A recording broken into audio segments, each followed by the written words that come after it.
اب وہ وہاں ایک انڈیویجول کا رول بہت کم ہوتا ہے. وہ سردار جو ہے وہ ان کے لیے سارا کچھ, وہ خدا ان کا لیے سردار ہے. سردار نے جو ڈیسیجن دینا ہے وہ انہوں نے اوبے کرنا ہے.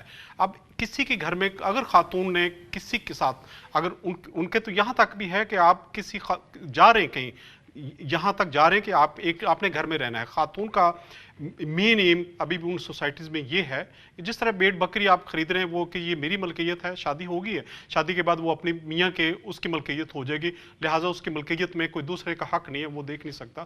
جب یہاں تک نوبت آ جاتی تو اس وقت پھر یہ ہوتا ہے کہ جی اب عورت جو ہے وہ اگر نہ وہ پڑھی لکھی ہے, ایک جنس ہے جس طریقے سے, اس کی قیمت جو ہے ابھی بھی یہ ساؤدرن پنجاب میں آپ دیکھیں گے شاید بھینس جو ہے اس کی قیمت زیادہ ہوگی, عورت کی قیمت کم ہوتی ہے. اور وہاں صرف اس لیے یہ سارا سلسلہ چل رہا ہے کہ جہالت ہے, ان لوگوں کو پتہ نہیں ہے, عورت بیچاری اتنی ڈیپینڈنٹ ہوتی ہے اور اس کے لیے وہ فورسفلی کئی دفعہ وہ اس کا جو ان کی فیملی والا ہے ان کے لیے بھی یہ ضروری نہیں ہے کہ وہ ان کے ساتھ وہ اس کی رضامندی ہو. وہ جو ٹرائب سسٹم اتنا اسٹرانگ ہے کہ وہ کہتے ہیں کہ تو بےغیرت ہے, وہ غیرت کے نام پہ کہ تو غیرت اس کی واپس بحال تبھی ہوگی جب تک وہ جو خاتون جس کے اوپر کاری کا, یا ہم وہ کہہ سکتے ہیں کہ کاروکاری کا وہ جو کاری کا ہے, کاری کا مطلب ہے بلیک ہے, کالی ہوگی, وہ معاشرے سے اس نے برا کام کیا, وہ جب تک اس کی ڈیتھ نہیں ہو جاتی, اس کو مارے گا نہیں, اس وقت تک وہ خاندان کے نام کے اوپر وہ کلنک کا ٹیکا ہے. آپ کی طرف آتے ہیں عدیلہ. ابھی انور صاحب نے ذکر کیا کہ یہ عرب کنٹری سے یہ ٹریڈیشن آئی پاکستان میں, اور پھر جب یہ بلوچستان میں آ کے آباد ہوئے تو بلوچستان کی جو سرحدی پٹی ہے جس کے ساتھ ہمارے جو دوسرے پروونسز ہیں اور جو ٹرائبز ہیں انہوں نے اس ٹریڈیشن کو اڈاپٹ کر لیا. کسی حد تک ٹھیک ہے کیونکہ 16ویں صدی تک یہ رسم نہیں تھی پاکستان اور ایشیا کے اس علاقے میں جہاں ہم آج بیٹھے ہیں. تو مجھے یہ بتائیے پنجاب میں بھی یہ دیکھنے میں آ رہا ہے, اگر آپ کو یاد ہو یہ لاسٹ ایئر ہی کی بات ہے, سامیہ شاہد قتل, مطلب وہ لنڈن سے وہ لڑکی آتی ہے جہلم میں اور اپنے رشتہ داروں کو ملنے, وہاں اس کا قتل کر دیا جاتا ہے. پھر ڈاکٹر عظمیٰ آتی ہیں جرمنی سے اپنی فیملی کو ملنے, پھر ان کا مرڈر کر دیا جاتا ہے. مطلب یہ کہ وہاں سے لڑکیوں کو لایا ہی اس نیت کے ساتھ جاتا ہے جن خاندانوں میں تھوڑا سا یہ پرابلم ہوتا ہے کہ ہم نے ان کا وہاں پہ جا کے مرڈر کرنا ہے. اور پھر آپ قندیل بلوچ کا دیکھیں تو پنجاب میں, پھر لاہور کا کیس ابھی ہم ڈسکس کر رہے تھے, تو پنجاب میں ایسے واقعات کیا زیادہ نہیں ہو گئے؟ اس کا اوریجن, تھینک یو روج for giving us this opportunity. Sir نے جو بات کی بلوچستان کا اوریجن بتایا, لیکن میں جب کوئی پریولنس سروے دیکھتی ہوں یا کوئی اسٹڈی دیکھتی ہوں اور جس طرح کی چیزیں رپورٹ ہو رہی ہیں, یہ بھی اپنی جگہ ہے کہ انڈر رپورٹنگ بہت زیادہ, بالکل بالکل, اس سے پریولنس سندھ میں ہائی ہے, ٹھیک ہے, بٹ پورے پاکستان میں ویسا ہے. پی سی ایس ڈبلیو نے اس چیز کو آگے اٹھایا اور پھر بل میں امینڈمنٹ کرائی 2005 والے میں. اس کا مطلب ہے کہ پریولنس وہاں ہے.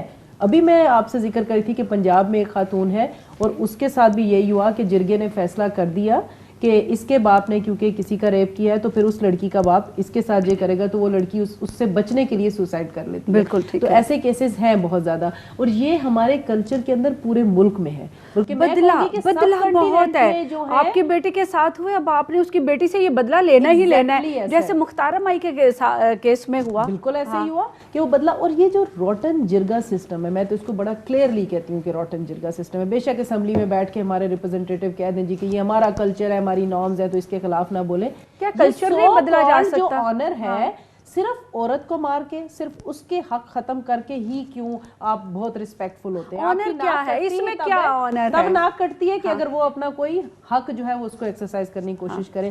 دوسرا, یہ روٹن جرگا سسٹم تب تک رہے گا جب تک ہمارا جوڈیشری جو ہے وہ اسٹرانگ نہیں ہوگا, لوگوں کی ایکسیس نہیں ہوگی لیگل ایڈ تک, اور لوگ سیٹسفائی نہیں ہوں گے, اور لوگ گھبرائیں گے نہیں کورٹ جانے سے اور پولیس اسٹیشن جانے سے. جب یہ ہوگا تو لوگ اس گھبراہٹ سے پھر خود ہی بیٹھ کے اس طرح کے غلط فیصلے کریں گے. اور ہمارے پیٹریارکی سسٹم میں فیصلے کرتا کون ہے؟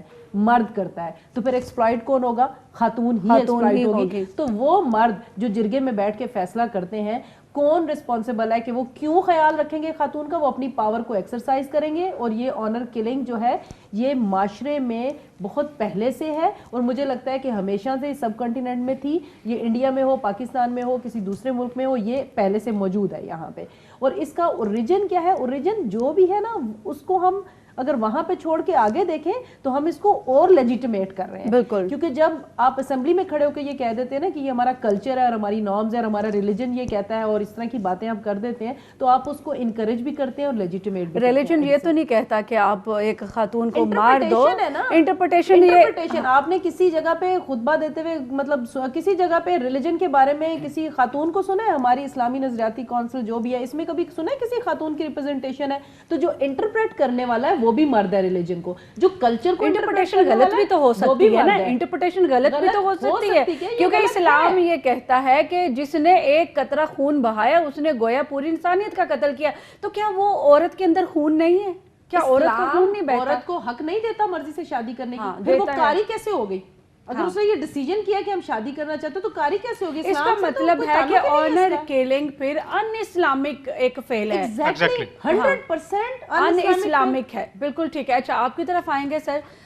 جوڈیشری سے بڑی شکایات ہیں ہمیں, کیونکہ مخالفین جب کسی دوسرے کے اوپر کیس ڈالنا چاہتے ہیں تو وہ ان کے 2 بچے اغوا کرتے ہیں. بیٹی بھی اغوا کر لی, بیٹا بھی اغوا کر دیا. بیٹی کو ریپ کر کے قتل کر کے اس کی لاش جو ہے وہ کہیں چھپا دی اور بعد میں وہ لڑکے کو پولیس کے حوالے کر دیا کہ جس نے بہن کو مارا ہے آنر کلنگ کے نام پہ. ایک تو یہ واقعہ ہو گیا. دوسرا یہ کہ مخالفین یہ کرتے ہیں کہ پولیس کے ساتھ مل جاتے ہیں اور جا کے انہیں کہتے ہیں کہ جی ہم نے ان کا بندہ فلاں فلاں فلاں جو ہے وہ مارنا ہی مارنا ہے, اور اپنے خاندان کی کسی ایک عورت کو وہ قتل کرتے ہیں اور اس کی لاش جو ہے اس دوسرے آدمی کو قتل کرنے کے ساتھ اکٹھی وہ لاشیں کر دیتے ہیں اور پولیس کو جا کے کہتے ہیں جی ہم نے تو کاروکاری میں مار دیا. اور کیونکہ وہاں پہ پولیس ان کو ریلیز کر دیتی ہے, وہاں پہ پولیس ان کو قتل عمد کے الزام میں اندر نہیں کرتی. جوڈیشری کب سمجھے گی کہ آنر کلنگ قتل عمد مرڈر ود انٹینشن کے زمرے میں آتا ہے؟ دیکھیں بات یہ ہے, اس پہ لاء موجود ہیں.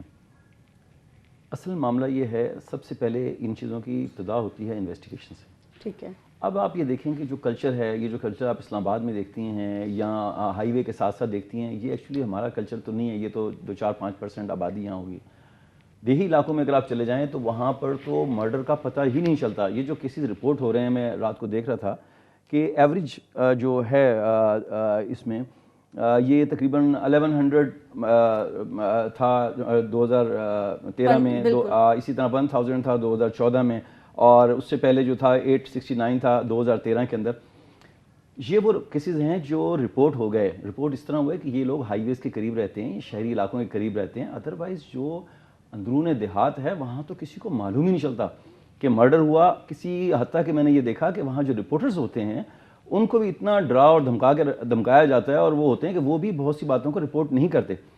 اب یہ دیکھیں آپ کے جو انویسٹیگیشن آفیسر آپ تھانے دار وہاں بھیجتے ہیں, بہت سے تھانے ایسے ہیں جہاں پر ایس ایچ او جو ہے سب انسپیکٹر ہوتا ہے. بالکل. حتیٰ کہ وہاں اسٹیشن آفیسر, یہاں تک بھی نوبت ہے کہ دور دراز علاقوں میں اے ایس آئی بھی بعض اوقات اس حیثیت میں کام کر رہا ہوتا ہے. اب یہ جو A S I, sub inspector, اس میں کہتا ہوں اچھے لوگ بھی بہت ہیں, بہت نیک لوگ بھی ہیں, لیکن آپ کے مور دین 95% لوگ جو ہیں وہ وہاں کے وڈیروں سے ہر مہینے گھی کا کنستر لیتے ہیں, روٹیاں آ رہی ہوتی ہیں, ان کا سارا سامان آ رہا ہوتا ہے. بالکل. اور ان کے سارے گھر کا جو راشن ہے وہ وہاں پر چل رہا ہوتا ہے. تو جس وقت یہ تمام چیزیں, اب ایک آدمی سے آپ کا پورے گھر کا کچن چل رہا ہے, تو ظاہر سی بات ہے کہ آپ انڈر انفلوئنس تو رہیں گے. تو سب سے پہلا کام یہ ہوتا ہے کہ جب یہ لوگ وہاں جو چودھری اور یہ لوگ جو جاتے ہیں, اور ایک بات میں آپ کو بتاؤں, یہ جو ہمارے پاکستانی فورن کنٹریز میں جاتے ہیں بڑے بڑے وڈیروں کے بچے اور وہاں جا کے پڑھتے ہیں, یہ ایک مانے یا نہ مانے لیکن ان میں ایک چھپا ہوا احساس کمتری ہوتا ہے. جب یہ اپنے شہر میں آتے ہیں تو اپنے اس احساس کمتری کو دبانے کے لیے وہ وہاں پر کہ ایک کنگ بن کے بیٹھتے ہیں اور وہ وہاں پر یہ چیزیں کرتے ہیں, اور خود وہ پولیس کو, ظاہر سی بات ہے پولیس آلریڈی ان کے ہاتھ میں. اس کے بعد آ جاتی ہے جوڈیشری. اب جوڈیشری کے پاس جو کیس آگے آتا ہے وہ شاید اگر 100 کیس پولیس کے پاس آتے ہیں تو شاید 10 کیس آگے جوڈیشری کے پاس آتے ہیں. بالکل. اب آپ دیکھیں جو جوڈیشل سسٹم ہے اس میں ایک فرق ہے. آپ اگر آرمی میں جب آپ کا اپوائنٹمنٹ ہوتا ہے تو وہاں ایک ٹیسٹ ہوتا ہے کہ آپ کی ذہنی اس کی استطاعت کے اوپر وہ ایک ٹیسٹ لیتے ہیں, اور اگر آپ اس میں ناکام ہو جائیں یا ان کو ڈاؤٹ ہو جائے تو وہ آپ کو نہیں رکھ سکتے, چاہے آپ کتنے بھی قابل ہوں. ہمارے ان ڈپارٹمنٹس میں جیسے جوڈیشری ہو گیا, پولیس ڈپارٹمنٹ ہو گیا, اس میں میں سمجھتا ہوں کہ جو ہمارے میجسٹریٹس آتے ہیں, سب سے پہلے آپ یہ دیکھیں کہ آیا یہ کرجس آدمی ہے کہ نہیں. ایک آدمی کو بہت علم ہے, بہت قانون آتا ہے, لیکن وہ کرجس نہیں ہے کس کام کا. ایک آدمی کو کم علم آتا ہے لیکن وہ کرجس ہے, تو میں سمجھتا ہوں کہ اس کے راستے بہتر ہے, وہ بہتر ہے. تو یہ جو خاص طور پہ ہمارے جو سول ججز آتے ہیں، سب سے پہلی بات یہ ہے کہ آپ 2 سال 3 سال کی سٹینڈنگ کے ایک وکیل کو آپ سول جج بنا کے لے کے آتے ہیں، اب وہ بیچارہ تو بھی سنبھلا ہی نہیں ہوتا، وہ تو ابھی نیا آتا ہے اور اس کے لیے اور وہ بھی اسی کلچر سے اٹھ کے آ رہا ہے، وہاں سے آ رہا ہے، اس کی کوئی اسپیشل ٹریننگ نہیں ہے. جس کلچر میں وہ دیکھ رہا ہے کہ ایک تھانے دار بہت بڑی چیز ہوتی ہے، اور وہ کئی واقعات ایسے مشہور ہیں کہ کسی نے کمشنر کو بولا کہ اللہ تینوں، کسی کمشنر نے کسی کے ساتھ بہت اچھا کام کیا تو اس نے کہا اللہ تینوں تھانے دار بناوے. یعنی کہ انٹیریئر پنجاب اور سندھ میں جو کلچر ہے وہ یہ ہے کہ وہاں تھانے دار بادشاہ علاقے، تھانے دار بہت بادشاہ ہے. اچھا، محمد انور صاحب آپ کی طرف آئیں گے.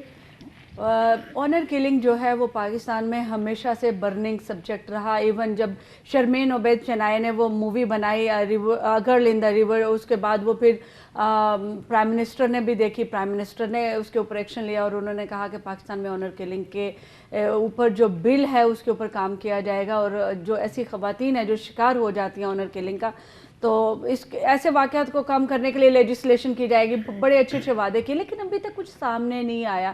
ابھی آج ہی کا میں آپ کو واقعہ بتاؤں، اور ابھی کچھ دن پہلے کے کچھ واقعات میں آپ نے دیکھا ہوگا، بچی کو روٹی اس نے گول نہیں پکائی، باپ نے مار دیا، بھائی نے مار دیا.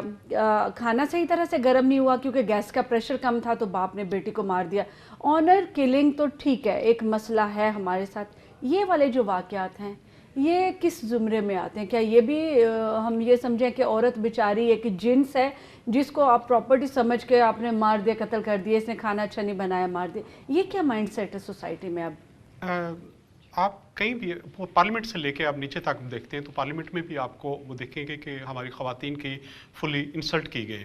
ہمارے جو پارلیمنٹریز ہیں انتہائی پڑھی لکھی، جو معاشرے میں اپنا ایک مقام بنا کے اپنی فیلڈ میں ایکسپرٹس تھیں، لیکن وہ جب پارلیمنٹ میں گئیں تو ان کے اوپر جو ان پڑھ ہے، جو ان سے پڑھے لکھے کم ہیں، انہوں نے آوازیں کسے. اب جب اس پارلیمنٹ میں آپ دیکھیں کہ خواتین کو وہاں بھی انہوں نے وہ عزت نہیں دی جس عزت سے وہ گئی ہیں. وہاں لوگوں نے ان کو سلیکٹ کیا یا ایک پارٹی نے ان کو سلیکٹ کیا ایک مینڈیٹ کے ساتھ وہ وہاں گئی ہیں، اور لیکن ان کو وہاں بھی رسپیکٹ نہیں مل رہی ہوتی.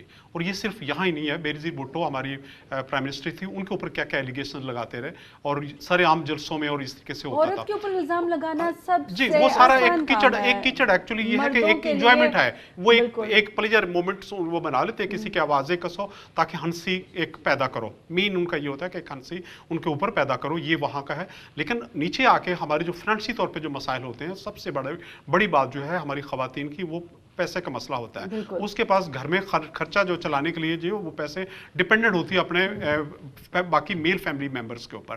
سارا دن وہ کام کرتی ہے، وہ جتنا کام گھر میں بیٹھ کے کر رہی ہوتی ہے، اگر وہ باہر کہیں اور کرے گی تو ایون کہ لیبر میں بھی آپ دیکھ رہے ہیں کہ مزدور میں بھی ہے، اس سے بھی اس کو وہ لیبر اس کو مزدوری نہیں ملتی کیونکہ وہ سستی ہو رہی ہوتی. گھروں میں بھی اگر میل آپ کام رکھیں گے تو وہ جو ہے وہ آپ کے پیسے زیادہ لے گا، فیمیل جو وہ کم لیں گے. وہاں بھی ہم اس کو ڈسکریمنیشن رکھ رہے مطلب یہ جینڈر ڈسکریمنیشن کی وجہ سے یہ سارا سلوک کیا جاتا ہے. پاورٹی ہے، جینڈر ڈسکریمنیشن ہے، اور پھر اس کے بعد پھر وہی بات ہے کہ ہماری جو اکثر ابھی اس میں ایک تو آنر جو خود بنا دیتے ہیں. اگر کوئی اس طرح کا اگر ہے، کئی دفعہ ایسے بھی ہوتا ہے کہ اس کی پراپرٹی جو اس کے خاتون کے نام کی ہے، اس کے جو پیرنٹس ہیں یا ان کے جو باقی ریلیٹیو ہیں، باپ نے اس کے اوپر پراپرٹی چھوڑی ہے، اب اس کو اسی طریقے سے اس کو فیصلہ آئیں گے، اس کی شادی ہوگی ہے تو کہ جی یہ پراپرٹی ہمارے نام کر دے. اگر وہ پراپرٹی نہیں کرے گی کسی طریقے سے، اس کو ایسا چکر چلائیں گے، اس کو مروا دیں گے کسی کے تھرو. اب وہ نہیں ہے تو اس کے بعد اس کی پراپرٹی پہ قبضہ کریں گے. سب سے بڑی یہ بھی ایک ہماری جو یہ ہے، یہ کسٹم بھی یہ سارے بنے ہوئے ہیں. اور پھر سب سے دوسرا یہ ہے کہ ہمارے اسلام کا جو ہے وہ سب سے زیادہ مس یوز ہم کیا جاتا ہے. ہمارے جو علماء حضرات جو دیہاتوں میں ہمارے مساجد میں ہوتے ہیں، کم پڑھے لکھے ہیں، ان کو اتنی تعلیم اس لیول کی نہیں ہوتی کہ وہ لیٹسٹ جو ہماری اسلام کی جو صحیح روح ہے اس کے مطابق وہ باتیں کریں. لیکن وہ کہتے ہیں کہ جو بات وہ کر دیں گے سارے ان کی بات مانیں گے، اور وہ اسلام کی جو وہ تشریح کریں گے وہاں کہ وہ کوئی پڑھے لکھے بھی نہیں ہوتے. جو گھر میں سب سے نالائق بچہ ہوتا ہے نا یا اندھا ہوتا ہے، اس کو مدرسہ بھجوا کے اعلیٰ فاضل کا کورس کرا دیا جاتا ہے اور کہا جاتا ہے اب تمہیں حافظ بنا دیں گے اور تم لوگوں کی تقدیروں کا فیصلہ کرو گے. ایگزیکٹلی. تو وہ جب بات کر رہا ہوتا تو اس کی بات وہ باقی مانتے ہیں، پھر لوگ گاؤں کے لوگ مانتے ہیں، آنکھیں مانتے ہیں، اور وہ جو بھی کہیں گے وہ اس طریقے سے ان کے اوپر جو لیڈیز کے اوپر وہ ظلم ہو. عدیلہ، ایک تو چیز ہو گئی آنر کلنگ کے نام پہ مرڈر ہو گیا، ایک اور چیز ہے جس میں عورت نہ جیتی ہے نہ مرتی ہے، قرآن سے شادی کر دی کیونکہ خاندان کی پراپرٹی باہر چلی جائے گی، بہت بڑا فیئر ہوتا ہے فیوڈلز میں، اور وہ کیا کرتے ہیں کہ وہ اپنی بچی کی شادی جو ہے قرآن سے کر دی، یا پھر اس کو کسی اس طرح کے کسی بندھن میں باندھ دیا جاتا ہے جو انتہائی غیر اخلاقی یا مطلب غیر معیاری قسم کا ہوتا ہے، نامناسب سا کوئی رشتہ۔ یہ جو خواتین ہیں ان کے اوپر کیا ایسی کوئی لیجسلیشن ہونی چاہیے کہ ان کو بھی ان کے رائٹس دیے جائیں، ان کو بھی زندگی کی طرف واپس لایا جائے، ان کو زندہ رہنے کا حق دیا جائے؟ کوسچن یہ ہے کہ ایسے لوگ ایگزسٹ کرتے ہیں اور یہ خواتین کے ساتھ ہوتا ہے، یہاں تک ہم سب بات مانتے ہیں۔ اب ایک سٹیپ آگے چلیں کہ پھر ان کے رائٹس کون دلوائے گا ان کو، ٹھیک ہے؟ ان کے رائٹس دلوانے کے لیے اگین وہی اسمبلی ہے جو ایجنڈا سیٹ کرے گی پالیسی کا، وہی اسمبلی ہے جو لاء کے لیے بل پیش کرے گی اور سب کچھ کرے گی۔ اس اسمبلی میں جب ایسے لوگ موجود ہوں گے جو اپنے گھروں میں بھی یہ چیزیں ایکسرسائز کرتے ہیں، تو پھر کون ہوگا جو ان کے رائٹس کی بات کرے گا؟ لیجسلیشن اور اس طرح کے قوانین موجود ضرور ہوں گے، لیکن وہ وہاں سے رپورٹ کیسے ہوگا اس حویلی سے باہر کہ یہ قرآن سے شادی کر لی گئی ہے، اور پیٹریارکی سسٹم کے اندر یا بہت چھوٹے بچے سے شادی کر دی جاتی ہے۔ اس پیٹریارکی سسٹم کے اندر مرد اپنی پاور ایکسرسائز کرے گا، وہ کبھی اس کو ایجوکیشن میں اس لیول پہ نہیں آنے دے گا، وہ کبھی پارلیمنٹ میں اس کی ریپرزنٹیشن نہیں چاہے گا، جو آئیں گی ان کو بھی جیسے انہوں نے کہا ڈسکریج کریں گے، ان پہ جملے کسیں گے کہ وہ وہاں سے چلی جائیں۔ لائر ایون بنتی ہیں خواتین تو وہ پریکٹس نہیں کرتی اس لیے جی کہ وہ کوئی جگہ ہے تمہارے جانے والی، ٹھیک جگہ نہیں ہے، ٹھیک جگہ نہیں ہے۔ تو اس پیٹریارکی سسٹم کو پہلے بدلنے کی ضرورت ہے، اور ایسی کلچرل نارمز اور ایسی نیگیٹو مسکلینٹی کو کسی طرح بدلنا ہے آپ کو تھرو اویئرنیس پروگرام کہ لوگ خود یہ سوچنا شروع کریں۔ ادروائز میں اور آپ اگر یہاں بیٹھ کے بولیں گے بھی تو ہم آئیڈینٹیفائی کر سکتے ہیں ایشوز کو، سولوشنز کی طرف نہیں جا سکتے جب تک کہ جو پالیسی میکرز ہیں، جو ریپرزنٹیشن ہے ہماری اسمبلی کے اندر، وہ اس چیز کو انٹرنلائز نہیں کرتی کہ دس از اے کرائم، یہ بہت بڑا کرائم ہے۔ اور سوشو اکنامک فیکٹر اس میں بہت امپورٹنٹ ہے کہ وہ خاتون اس لیے مان جائے گی یہ سب بات کہ وراثت بھی اس کے ماں باپ کے ہاتھ میں ہے، اس کے باپ کے ہاتھ میں ہے، اس کے بھائی کے ہاتھ میں ہے، پھر اس کے شوہر کے ہاتھ میں ہوگی، تو وہ کسی طرح سے بھی انڈیپینڈنٹ نہیں ہے۔ جو اس کا فائنینشیل ڈیپینڈنسی ہے وہ اس کو مجبور کرتی ہے کہ وہ ظلم سہتی رہے، کیونکہ اسٹیٹ کے پاس تو کوئی بیک اپ نہیں ہے، اسٹیٹ کہاں لے کے جائے گی اس کو؟ میں اپنے گھر سے اٹھ جاتی ہوں کہ میری شادی انہوں نے قرآن سے کر دی ہے، میں نہیں کرنا چاہتی، تو میں کیا کروں گی؟ میں گھر سے باہر نکل کے کہاں جاؤں گی؟ بالکل اگین کسی اور کرائم کے اندر ہی جاؤں گی نا، اگین لوگ مجھے ایکسپلائٹ کریں گے، مزید جو ہے میرے ساتھ جو ہے میری حق تلفی ہوگی۔ تو اس سے بہتر یہ ہوتا ہے کہ میں گھر کے اندر بیٹھ کے اپنا ظلم برداشت کرتی رہوں۔ تو بہتر یہ ہے کہ اسٹیٹ ایسی چیزیں اگر آئیڈینٹیفائی کرتی ہے تو پھر اس کے لیے ہمارے پاس پلان ہونا چاہیے کہ اس خاتون کے لیے پلان ہونا چاہیے، اور اس کے بعد پھر پراپر لیجسلیشن ہونی چاہیے۔ ناظرین یہاں پہ وقت ہو گیا ایک چھوٹی سی کمرشل بریک کا، اور اس کے بعد بریک کے بعد جب ہم واپس آئیں گے تو ہم اس کے اوپر مزید ڈسکشن کریں گے، کہیں مت جائیے گا۔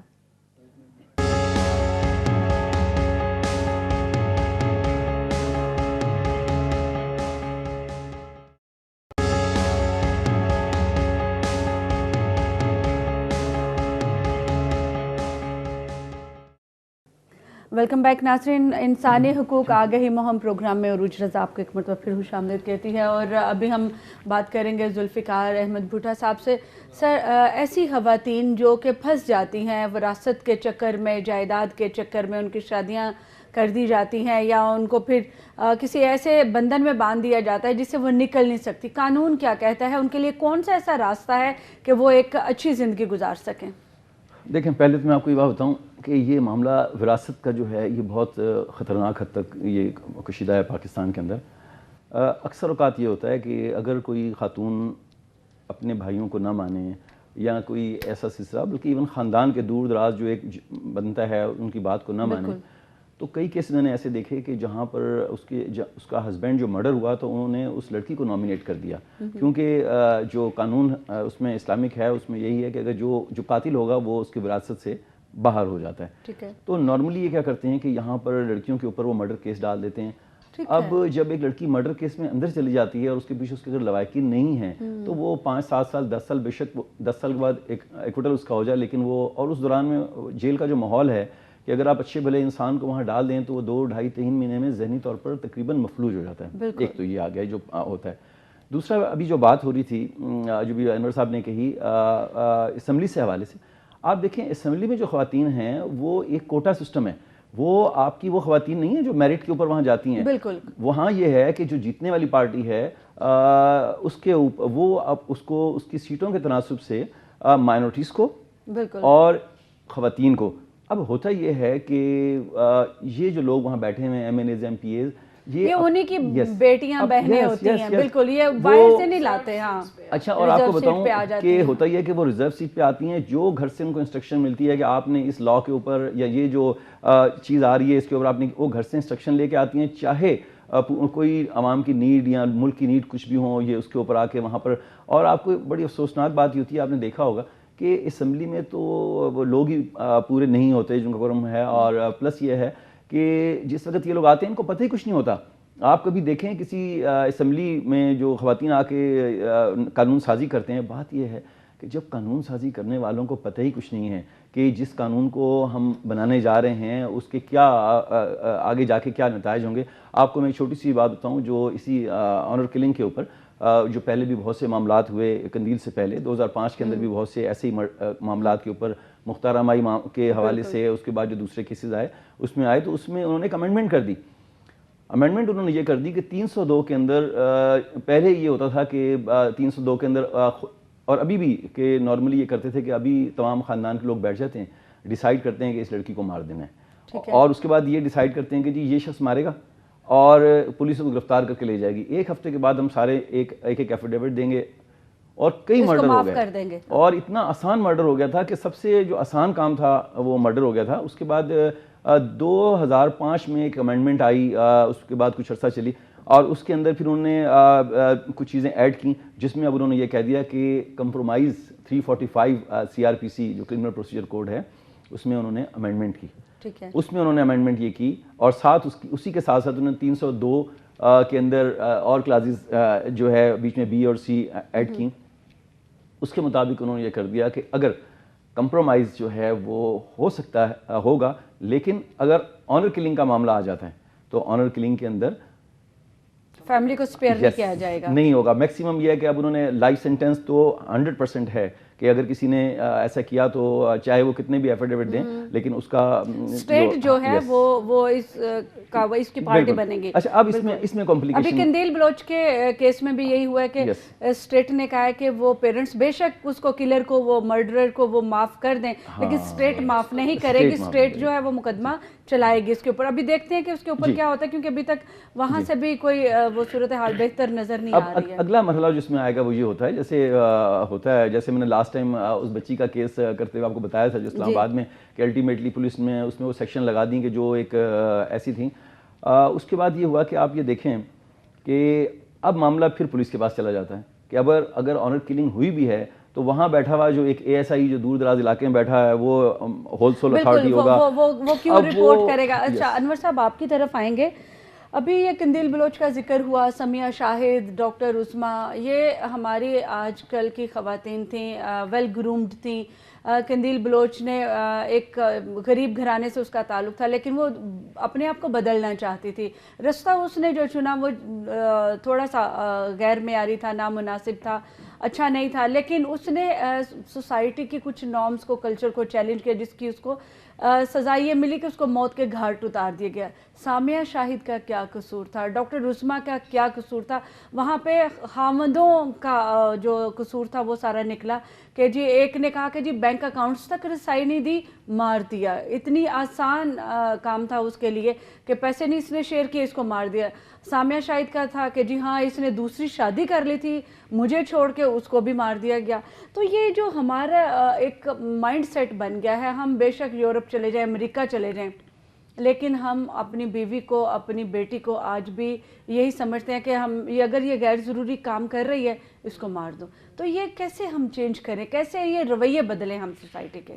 ہماری ایکچولی یہ ہے کہ جو باہر ہمارے لوگ چلے جاتے ہیں نا, جو پاکستانی باہر جا کے یورپ میں رہ دیتے ہیں, وہ یہ مت سوچیں کہ وہ وہاں جا کے اپنے آپ کو سارے چینج کر لیتے ہیں. ایکسپوجر ان کو پھر وہی وہ بیک گراؤنڈ پہ ان کی بیک گراؤنڈ وہی ہوتی ہے, دیہات سے کنزرویٹو سوسائٹی زیادہ آتے ہیں.